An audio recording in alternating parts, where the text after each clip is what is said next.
नमस्कार. जी R corner मराठीमध्ये तुमचं सर्वांचं स्वागत आहे. तर या व्हिडिओमध्ये प्रधानमंत्री स्वनिधी योजनेमार्फत 10,000 ते 50,000 पर्यंत बिनव्याजी कर्ज कशा प्रकारे घ्यायचा व यासाठी अर्ज कशा प्रकारे करायचा, तसेच यासाठी लागणारे डॉक्युमेंट्स संपूर्ण या व्हिडिओच्या माध्यमातून पाहणार आहोत. परंतु अशाच प्रकारचे महत्त्वपूर्ण अपडेट्स मिळवण्यासाठी चॅनेलला सबस्क्राईब करा व बेल आयकॉन प्रेस करा. चला तर पाहूयात प्रधानमंत्री स्वनिधी योजना म्हणजे नेमकं काय आहे.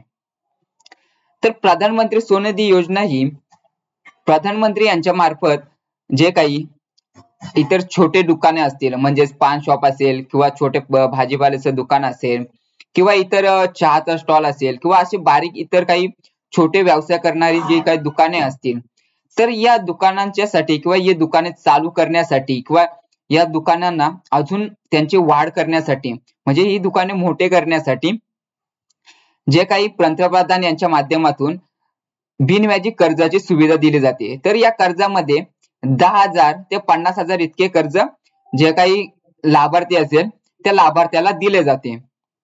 तर यामध्ये जो काही लाभार्थी असेल तर त्या लाभार्थ्यासाठी ऑनलाईन अर्ज करावा लागतो. तर ऑनलाईन अर्ज करण्यासाठी सर्वप्रथम त्या लाभार्थ्याकडे Aadhaar card, PAN card, bank statement, जर बँक स्टेटमेंट नसेल त्यांच्याकडे, म्हणजे बँक स्टेटमेंट अशा स्थितीमध्ये असतं की जे काही छोटे छोटे दुकानदार असतात, तर अशा दुकानदारांच्याकडे ऑनलाईन पेमेंटची सिस्टीम नसते, तर ते कॅश मध्ये घेतात. तर अशा दुकानदारांना काय करायचे, त्यांच्याजवळ जे काही त्यांच्या दुकानाचा पुरावा असेल किंवा शॉप ऍक्ट असेल किंवा उद्यम आधार असेल किंवा अशा प्रकारे काही त्यांच्या नगरपंचायत असेल किंवा ग्रामपंचायत मधून काही दाखला घेतलेला असेल, तर त्या दाखल्याची त्या कागदपत्राची आवश्यकता लागणार आहे. परंतु काही दुकानदार असे असतात की त्यांच्याकडे जे काही गुगल पे असेल, फोन पे असेल यांच्या माध्यमातून त्यांच्याकडून पेमेंट स्वीकारले जाते. तर ज्या बँकेमध्ये त्यांचे पेमेंट स्वीकारले जाते तर त्याचा एक स्टेटमेंट लागतो, म्हणजे त्या बँकेचा स्टेटमेंट त्यांना लागतो. जर त्यांच्यावर इतर काही पुरावा नसेल, म्हणजेच यांच्याकडे उद्यम आधार नसेल किंवा अजून काही नगरपंचायत, ग्रामपंचायत यांच्यामधला दाखला नसेल, तर याच्यासाठी त्यांना जो काही बँक स्टेटमेंट आहे तो बँक स्टेटमेंट लागतो. आणि जर काही दुकानदार असे असतात त्यांच्यावर उद्यम आधारही असतो, सॉफ्टवेअरही असतो आणि इतर काही डॉक्युमेंट्स असतात त्यांच्या दुकानाचा पुरावा म्हणून बरेच सारे डॉक्युमेंट्स असतात, आणि त्याचबरोबर त्यांच्याकडे जे काही बँकेचं स्टेटमेंट आहे ते बँकेचं स्टेटमेंटही असतो. तर हे दोन्ही डॉक्युमेंट्स असतील किंवा कोणाकडे एक डॉक्युमेंट असेल, तर अशा जे काही छोटे व्यवसाय करणाऱ्या दुकानदारांना जे काही पंतप्रधान म्हणजे प्रधानमंत्री स्वनिधी योजनेमार्फत जे काही 10,000 ते 50,000 पर्यंत बिनव्याजी कर्ज दिले जाते. तर यामध्ये जे काही तुम्हाला महत्वाचे डॉक्युमेंट्स आधार कार्ड, पॅन कार्ड, तुमचं बँक पासबुक, त्याचबरोबर तुमचा दुकानाचा पुरावा म्हणून शॉप टॅग, उद्यम आधार किंवा इतर काही पुरावा असेल डॉक्युमेंट्सचा तो पुरावा, आणि बँक स्टेटमेंट जरी तुमच्याकडे असेल तर बँक स्टेटमेंट, तर हे अशा प्रकारे डॉक्युमेंट्स लागतात. आणि यासाठी ऑनलाईन अर्ज कुठे करायचा, तर यासाठी जे काही ऑनलाईन अर्ज आहे, तर ऑनलाईन अर्ज जी काही वेबसाईट आहे, स्वनिधीची वेबसाईट आहे, प्रधानमंत्री स्वनिधी योजनेची वेबसाईट देण्यात आलेली आहे, तर या वेबसाईटवर जाऊन ऑनलाईन अर्ज करायचे.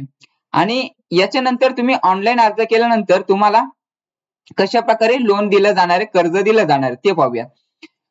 तर तुम्हाला यामध्ये तुम्ही ऑनलाईन अर्ज केल्यानंतर तुम्ही जी काही बँक सिलेक्ट करणार आहेत किंवा तुमच्याजवळ जी काही तुम्ही बँक स्टेटमेंट किंवा पासबुक अपलोड करणार आहात, तर यामध्ये तुम्ही जी काही बँक सिलेक्ट कराल किंवा तुमची जी काही असलेली बँक असेल, तर यामध्ये ती बँक जी काही तुम्ही सिलेक्ट करणार, तर ज्या बँकेमध्ये तुमचं खातं असणार आहे तीच बँक तुम्हाला सिलेक्ट करावी लागणार आहे.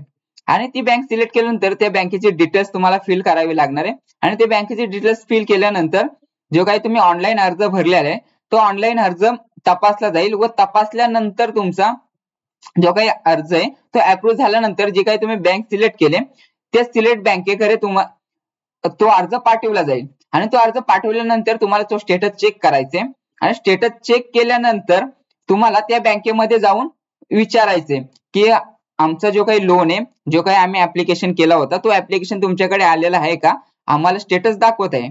त्यानंतर ती बँक आहे, ती बँक तो तुमचा स्टेटस असेल, तुमचा अर्ज आहे तो अर्ज तपासेल, आणि तपासून झाल्यानंतर तुमचे जे काही लोन अमाऊंट असेल, 10,000 असेल, 20,000 असेल किंवा 50,000 असेल, जी काही लोन अमाऊंट असेल ती लोन अमाऊंट तुमच्या खात्यामध्ये वितरित केली जाणार आहे. तर अशा प्रकारे जे काही प्रधानमंत्री स्वनिधी योजनेमार्फत तुम्हाला 10,000 ते 50,000 इतके बिनव्याजी कर्ज ची सुविधा उपलब्ध करून देण्यात आलेली आहे. तर ही जी काही कर्जाची सुविधा आहे ही तुम्ही 10,000 घ्याल, 20,000 घ्याल किंवा 50,000 घ्याल, तर यासाठी जी काही मुदत कालावधी 1 वर्षाचा असणार आहे. तुम्ही 50,000 ही घेतले तरी 1 वर्षामध्ये तुम्हाला रिटर्न करायचे, जे काही बिनव्याजामध्ये रिटर्न करायचे आणि 10,000 घेतले तरी तुम्हाला 1 वर्षामध्ये रिटर्न करायचे.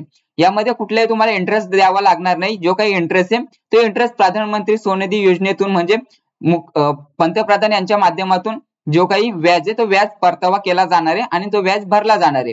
यामध्ये तुमची जी काही मुद्दल रक्कम असेल, तुम्ही 10,000 घेतले असेल, 15, 20,000 जे काही घेतले असेल, तर तीच रक्कम तुम्हाला यामध्ये भरायची आहे. जी कुठल्याही प्रकारचं यामध्ये इंटरेस्ट व्याज भरायचा नाहीये. तर अशा प्रकारे तुम्ही जे काही प्रधानमंत्री स्वनिधी योजनेमार्फत 50,000 पर्यंत लोन कशा प्रकारे घ्यायचा याचं तुम्ही महत्वपूर्ण माहिती पाहिली असेल. परंतु यामध्ये ऑनलाईन अर्ज कशा प्रकारे करायचा, यामध्ये डॉक्युमेंट्स अपलोड कशा प्रकारे करायचं आणि कोणती फाईल डाउनलोड कशा प्रकारे करायची याचे महत्वपूर्ण व्हिडिओ आपण बनवणार आहोत. तर त्यासाठी तुम्हाला चॅनलला सबस्क्राईब करायचे. जर तुम्हाला ऑनलाईन अर्ज करायचा असेल तर तुम्ही नक्कीच चॅनलला सबस्क्राईब करा व बेल आयकॉन प्रेस कराल, म्हणजे आम्ही जो काही नवीन व्हिडिओ बनवला तर तुमच्यापर्यंत बेल आयकॉन प्रेस केल्याने तुरंत पोहोचत राहील. त्यासाठी तुम्हाला चॅनलला सबस्क्राईब करून बेल आयकॉन प्रेस करायचे आणि महत्वपूर्ण व्हिडिओ महत्वपूर्ण अपडेट तुम्ही पाहिलाच असेल. तर अशाच प्रकारचे महत्वपूर्ण अपडेट्स मिळवण्यासाठी चॅनल सबस्क्राईब करून बेल आयकॉन प्रेस करा. व्हिडिओ आवडला असेल तर व्हिडिओला लाईक करा, शेअर करा आणि कमेंट करायला विसरू नका. भेटूयात आपण ऑनलाईन अर्ज कसा करायचा या व्हिडिओमध्ये.